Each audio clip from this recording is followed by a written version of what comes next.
it's time for Fred, and I'm starting to introduce him by thanking for putting together the infrastructure for this online event by offering the hosting of the Jitsi Meet and also spending time on setting up software troubleshooting yesterday when we had some issues. So a lot of work done by Fred behind for this event, and not only for this event. Actually, he's supporting our project for so many years and spending significant resources, time or financial resources to go to different events worldwide. So I'm really grateful to have Fred around our project, honestly.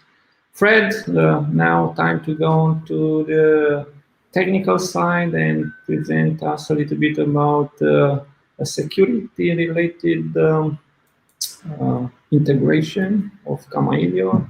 I let you disclose more. Many are already aware, but I'm sure it's very useful information for everyone. Thank you, Fred. It's your time. All right. Thank you so much. You should hopefully be seeing my screen. Today's topic is about APIBan, which is something that was brought to all of us because of attendance at conferences and things like that. So it's always exciting when things happen in conferences. I do miss having them live. But in going through that, basically, what is APIBan? APIBan is a community sharing of bad actors. It's free. It's hosted and provided by LOD.com, but there's no cost to it. And the goal is to help you protect your system proactively instead of reactively. And then for those that don't know me, my name is Fred Posner. I can be contacted through qxork.com. I love Kamailio. I've been excited to be a user of the project since the early 2000s. And just, I cannot express how much I love this software. And then there's a picture of my beautiful wife and me at the Berlin Wall that we took during Kamailio a couple years ago. So a quick overview of APIBan. So basically, you have Kamailio, you're most likely connecting to the internet, although of course there are many, many solutions and situations where you would just be internal and not connect to an internet. However, in a lot of use cases, you put your Kamailio to the internet using that as a connecting agent to phones or carriers or what have you. And it's beautiful and it connects and you make people communicate and life is awesome.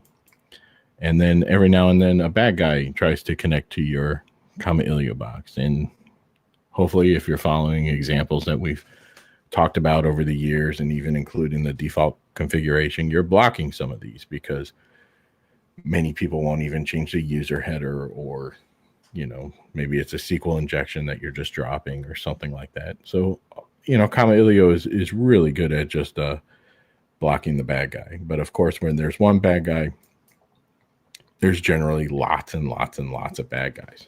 And so over the years, we've seen that, you could just throw up a Kamailio and, almost set a timer to see how quickly you're going to start getting scanned from notorious people trying to find out if they can hijack your system and make calls or register users or do whatever they would like to do with access to a SIP box.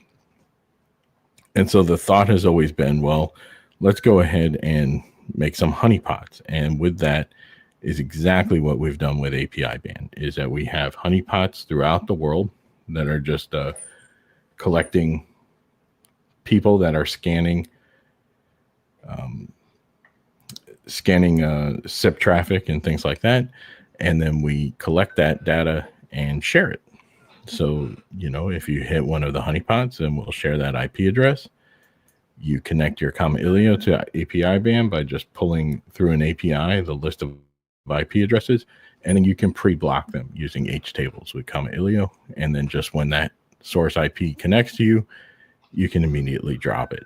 And then because it's Kamailio, if you're running more than one, you could always share this information with all of your other Kamailios in real time with DMQ. And that's one of my favorite aspects of Kamailio. In fact, the brainchild of this was using just your normal APIBan that you would use for, flood scanning and things like that, and Pike, and sharing that so that when you attack one of your boxes, you attack all of your boxes, kind of the NATO approach. And but now you can do that same aspect with APIBan on your record as well. So why APIBan? Again, it was started and discussions on, probably Astracon, ClueCon, definitely Kamailio World, especially when we were talking a few years back with some of the Homer presentations about being able to perhaps use this as a collective of honeypot information. And the bottom line is that over a beer, we always talk about how we all get scanned. And it's something that we've generally laughed about. And I've always said, hey, wouldn't it be great if we could all share this data? And we always agree that it would be a great idea. And, we have lives and we have commitments, and it just never got done. And last year, right around Thanksgiving time in the US here, I found myself with some extra time and threw together an idea and put it up, and that's the catalyst of APIBan. Basically, we have a global network of honeypots. Special thanks goes to Ivan Yarko, who has deployed 30 of these. And then we have others as well. And these are systems that should never receive SIP traffic whatsoever. They're just boxes that we've put up, given an IP, and people attack them. We have many in the US. We also have them in the UK, Berlin, Mumbai, Sao Paulo, Paris, Cape Town, Canada, and others throughout the world. And any SIP traffic that comes to them is bad. Again, these should have nothing. And the whole point here was making sure that this information is good, because we're extremely concerned over any potential of getting a valid IP address blocked. So the entire goal is to make sure that we'd rather a bad one get in than a good one be blocked. And in fact, the only good ones that have been blocked has been my own IP address during testing. I've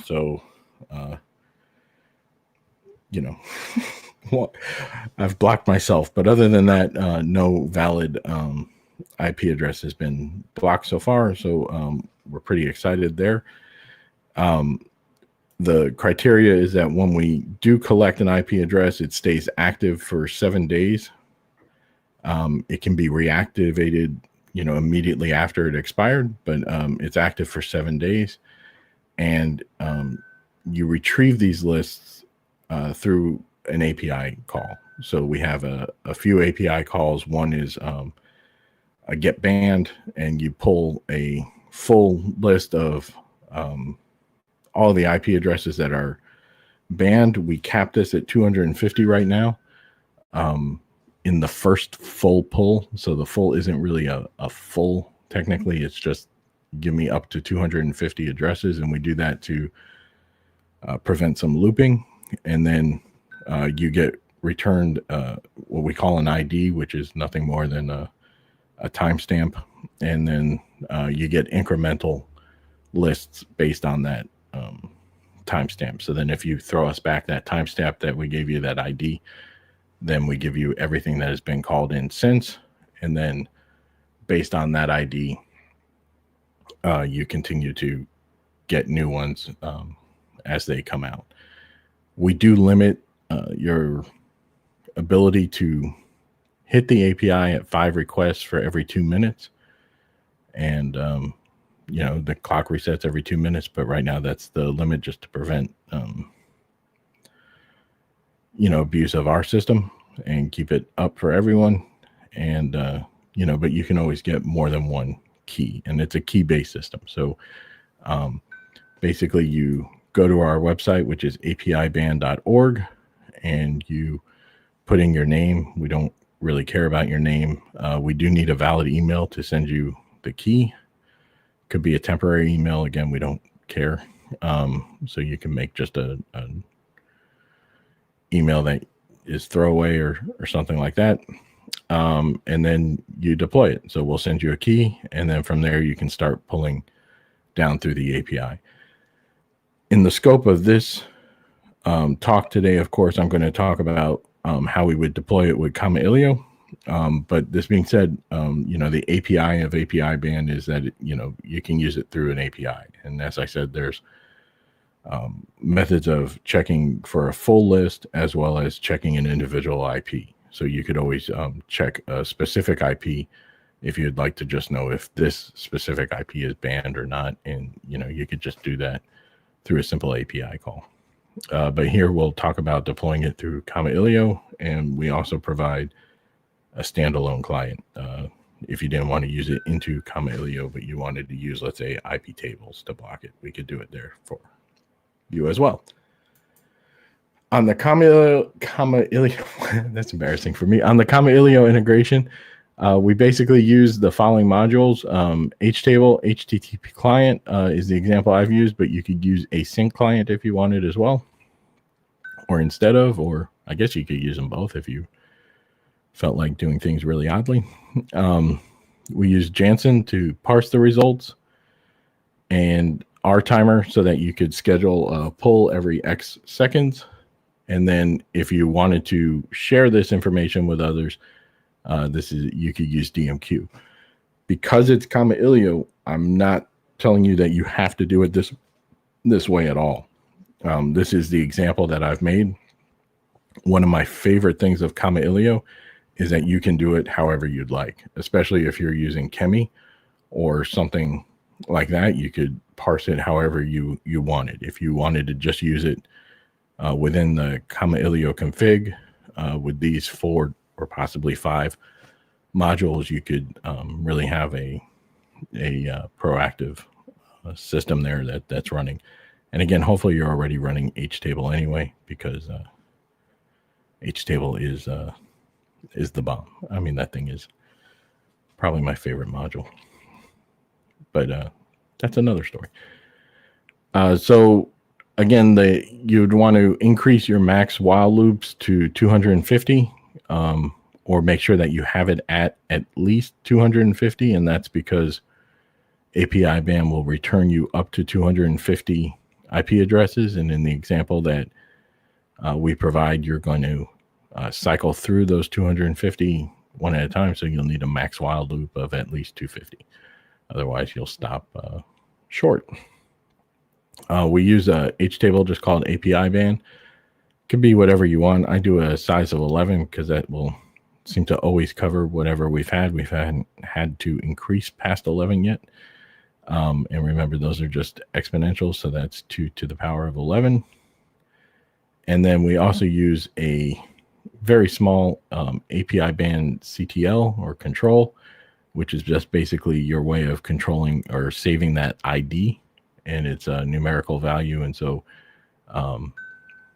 I just make it a size of 1, and then we put the IP or the ID that was returned into the CTL. And then our timer is to sync your new addresses. I think in the example that we have online, we have it set to 5 minutes, but you could do it every 60 seconds, 45 seconds, however you want. Just remember, you're limited to 5 requests every 2 minutes. And the bottom line on it is, once you have this information in your HTable, just like you would with APIBan example in the config, in the default config, if that source IP address is listed in APIBan, then just drop it. I'm recommending an exit here instead of a response, only because these people are known scanners, and the goal here would be hopefully you're getting this before you've ever been hit by them, and maybe they just don't think you're a phone system and they'll move on. But this being said, you could always respond with however you wanted, whether it's a 200 to end the connection if it's TCP, or do a different response based on the protocol. Again, with Kamailio, you have so many options that it's truly whatever would work best for your needs. And online, we do have some examples. So in APIBan.org on the doc, and I think there's only 3 pages for the whole site. There's the key request, the homepage, and this doc page. So I'm sure you can find it without the doc.html as well. And then on GitHub, in github.com/Palner/APIBan, we have the example there as well. Now, some people have asked, what if I'm not running Kamailio? And when I get this question, my first reaction is, huh? No Kamailio? Why wouldn't you deploy Kamailio? So again, Kamailio does so many things to help protect your system and to help facilitate communication that I just don't understand why you wouldn't run it. But to each their own. If you do have the need of not running Kamailio, or would like to run this in your own outside of Kamailio, so on your Kamailio deployment, if you wanted to run this, for example, in IP tables or something like that, we have a couple bash clients. We have IP tables, and then we just had submitted an NFT example, and then there's a Go client. And a huge thank you to Sean McCord. I wrote the Go client to help me learn Go. And then Sean McCord really showed me how much I have to learn in Go, and just made it more beautiful. So that was a great help for me. And that just integrates with IP tables. And both of these will create the chains for you and just handle it as well. And then, you could either cron tab it or run in the system MD or however you'd like to determine how you would like to run from there. Unfortunately, there's not going to be any cookies or anything like that, but I did want to make sure that I left at least 5 minutes for questions.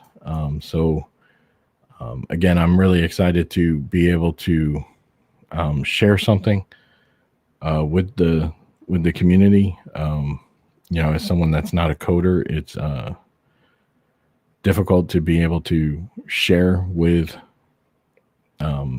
to contribute to Kamailio other than documentation, which again, there's always need for documentation, and we would love if people helped us with documentation. But so it's nice to be able to give something back to the community and to share this community that I love so much. So thank you. And with that, I'm open for any questions. Thank you, Fred. Thank you. You actually had quite a lot of questions on both the YouTube channel I see here.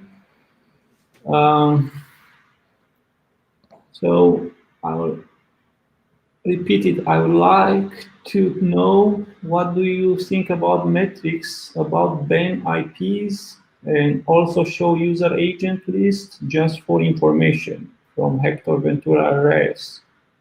So your opinion on collecting metrics and sharing details about user agents whatsoever. Right now, we're not collecting user agents. I think it is a nice idea. In monitoring this kind of information, I no longer feel that user agent by itself is the best method, as we've seen impersonations of valid user agents on serious attacks. They'll emulate Cisco or valid phone clients as part of the attacks. I've seen Polycom agents and things like that. But that being said, adding that matrix is an absolute excellent idea that I'll absolutely look at putting into the future for some sort of data to contribute. Okay, I see from Tori, but marked as answered. Do the ban IP ever expire? And I think you answer it. Now from Ali Shirvani, do you support gray listing mechanism? Not right now. We don't support right now. It's just a binary bad, good, or bad, I don't know system. The next aspect is to create a community shared model where non API ban honeypots could contribute to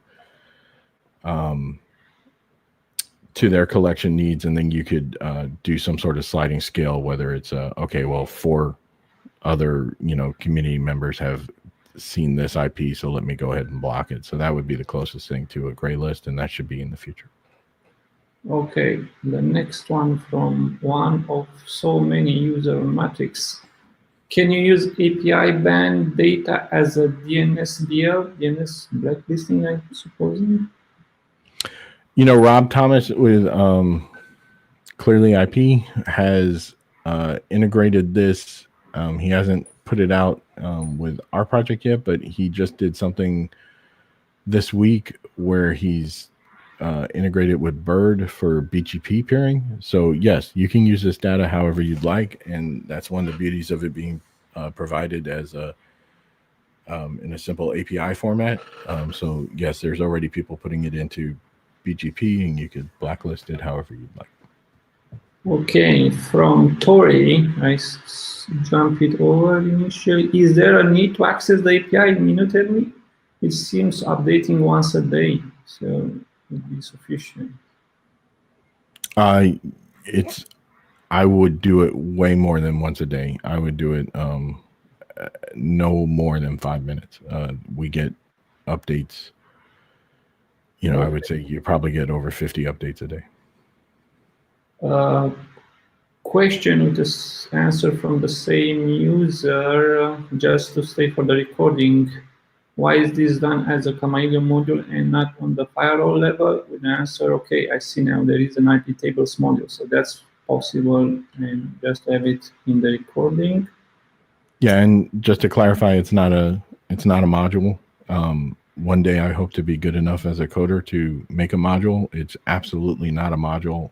It just uses existing awesome modules from Kamailio that are available. And a remark from Oli, if a server gets listed and wants to get out, there is no information on the website how to clear an IP. That is correct. Right now, there is no information on clearing an IP because at no point should you have ever sent a SIP request. So when we go into the community trust model, there will absolutely be a method of removing an IP. Other than that, the contact information from APIBan.org is on the website, which is just the support at LOD.com. If someone believes that they were proper in scanning one of our honeypots and would like to be removed, they can contact there and I will consider it. But you should not be sending SIP traffic to that's unwanted. And if you don't do that, then you won't be listed. Okay, then from Ali Shirvani, how do you protect your honeypots to be identified from botnets? How do I protect the honeypots from being identified by botnets? We don't know. I mean, they could find us. One of the ways that we do it is by having many honeypots out there in many different regions, and they're not static. They change and they move around. But honestly, I don't care if they know about one of my honeypots. Okay, from Mark Boise. APIBan would be cool to collect fail authentication metrics also.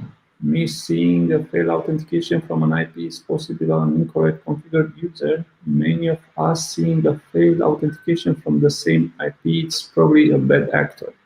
But here you will have to somehow share this authentication.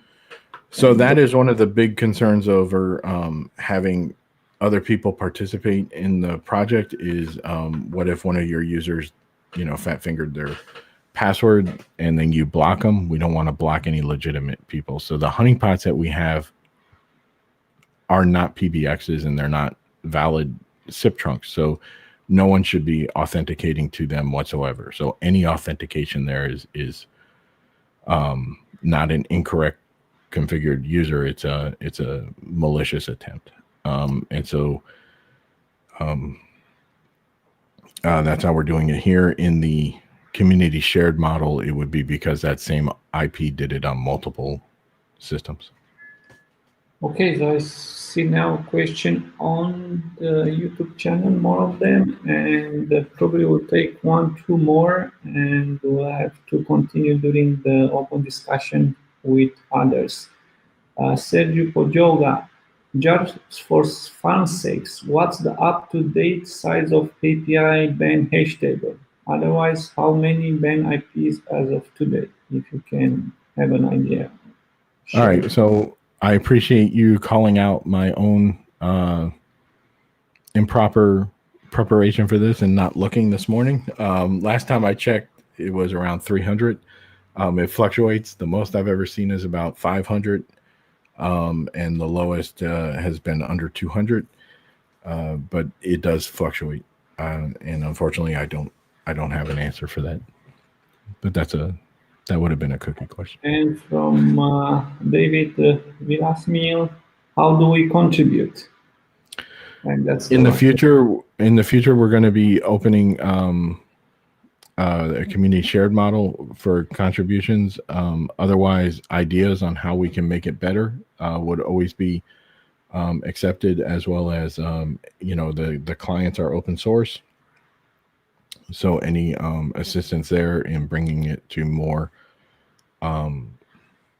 endpoints would be appreciated. Right now, because of the trust concerns, we're not accepting just general honeypot information. Okay, Fred, I think it's time to end this session, and there are a few other remarks that probably we can discuss on this topic or general security during the open discussion party-like session later today, not to be delayed with the schedule. Thank you so much for very useful information and putting all the pieces together for Kamailio APIBan, but also the other VoIP projects can easily integrate with this service. Thank you. Thank you so much.